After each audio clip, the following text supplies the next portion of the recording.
folks, in between its coverage of racist NBA owners and ranchers, the corporate media had just enough time to viscerally react to Secretary of State John Kerry dropping a big A-bomb. Secretary of State John Kerry is pushing back after drawing heavy criticism for comments he made about Israel during a closed-door meeting with world leaders on Friday. At a closed-door meeting in Washington Friday, Kerry said if Middle East peace is not achieved, Israel could become an apartheid state. That remark triggered a storm of criticism. Certainly, using the term apartheid is a loaded comment, and that's what had Republicans, as well as some Democrats, up in arms over Secretary of State John Kerry's remark. This is beyond something requiring an apology. I think this is a resigning type statement. That's right. Anchors, pundits, and lawmakers alike have been outraged over John Kerry daring to compare Israel to apartheid in South Africa.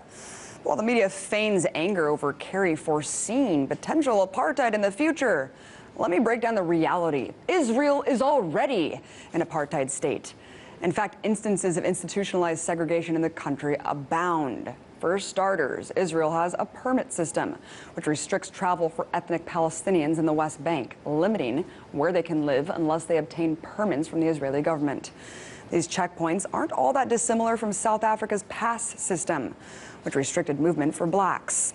In regard to the limited mobility of Palestinians, former U.S. President Jimmy Carter said in 2006 that, quote, when Israel occupies territory deep within the West Bank and connects the 200 or so settlements with each other with a road, and then prohibits the Palestinians from using that road, or in many cases even crossing it, this perpetuates even worse instances of apartness or apartheid than we witnessed even in South Africa. Wow. But as the last half-century shows, the gradual takeover of Palestinian land by Israeli colonies means that every day, Palestinians are left with less and less land to call their own. And less land means less rights. Following the 1948 designation of Israel as the Jewish state, the land was effectively cleansed of Palestinian inhabitants. You need only look at the demographics today, where nearly 70% of Gaza residents once lived where it's now considered southern Israel. Historian Juan Cole notes in a recent article how the segregation that exists within villages is not found on any map, citing that somewhere around 90,000 Arabs live in the 176 unrecognized villages inside Israel. The inhabitants of these villages are considered internal refugees, displaced after the 1948 war, having fled their homes with nowhere else to go. And being unrecognized by Israel means that tens of thousands of Arab residents have no access to public services like water, roads, education, healthcare, or even electricity.